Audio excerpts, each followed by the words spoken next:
që nga momenti kur në opinion u publikuan dyshimet për kryerje të intervenimeve të panevojshme kardiokirurgjikale, Ministria e Shëndetësisë ndërmori të gjitha masat për shqyrtim profesional, institucional dhe të pavarur në këtë pretendim.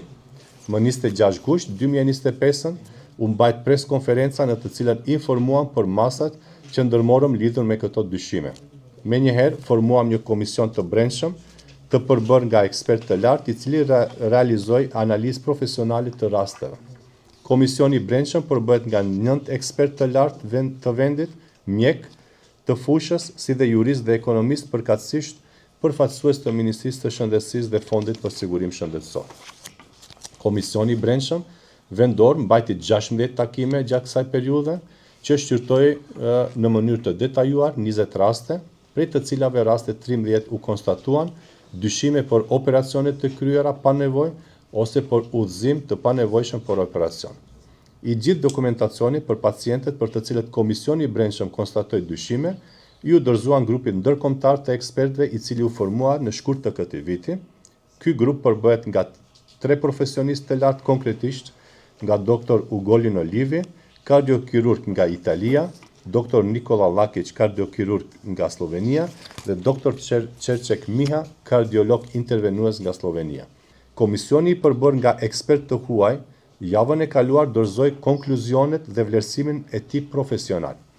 Këto konkluzione në masë të konsiderueshme përputhen me konkluzionet e Komisionit të Brendshëm Vendor, gjë që është veçanërisht e rëndësishme, duke pasur parasysh se të dy komisionet kanë punuar në mënyrë të pavarur prej njëri tjetrit. Nga gjithsej 13 lëndë të analizuara në lidhje me dyshimet për operacione të kryera pa nevojë ose për udhëzime të panevojshme për operacione, Komisioni i huaj për 4 pacient konstatoi se, citoj, trajtimi i ofruar në tërësi ka qenë mjekësisht i përshtatshëm, në kohë dhe në përputhje me standardet e pranuara të praktikës klinike në botë. Për 9 pacient të tjerë, sipas ekspertëve të huaj, po citoj, thot kështu: dokumentacioni tregon rezultate të dyshimta gjatë evaluimit diagnostik, për shembull, mos përputhje ndërmjet rezultateve angiografike nga koronografia dhe raportit të shkruar, pas së cilit ka pasur indikacion i papërshtatshëm për procedura qoftë endokrinovaskulare apo kirurgjikale. Lidhur me këto raste, Komisioni vlerëson se, citoj, disa aspekte të trajtimit dhe të menaxhimit të pacientëve kanë qenë nën standardin e pritur profesional dhe mund të kenë ndikuar negativisht në rezultatin klinik të tyre. Pra pacientët janë në moshë 45 deri në 78 vjet, të cilët kanë qenë analizë. Rastet analizuara kanë të bëjnë me intervenime dhe procedura të realizuara në institucione shëndetësore të sektorit publik dhe të sektorit privat shëndetësor, si Klinika Universitare Kardiologjike, Klinika Universitare Kardiokirurgjikale, Spitali Klinik i Shtipit, 8 shtatore, Kardio Art Shtip, Spitali Klinik Zhan Mitrev dhe Spitali Klinik Axhibadem Sistina në Shkup. Raportet e Komisionit të Brendshëm dhe atij të huaj do t'i dorëzojnë Qeverisë së Republikës së Maqedonisë, Prokurorisë Publike, Odës së Mjekëve, Inspektoratit Shtetëror Sanitar dhe Shëndetësor, Fondit, si dhe Komisionit Shtetëror për Parandalimin e Korrupsionit.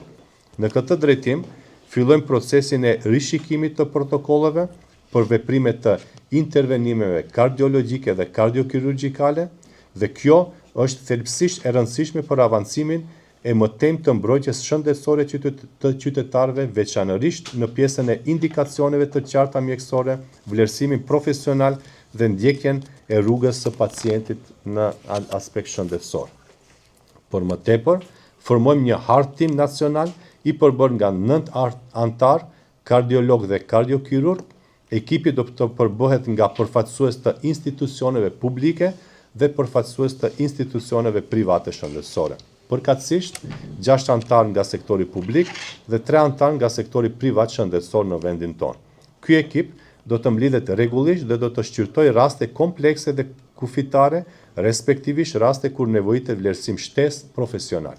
Gjithashtu, do të procedohen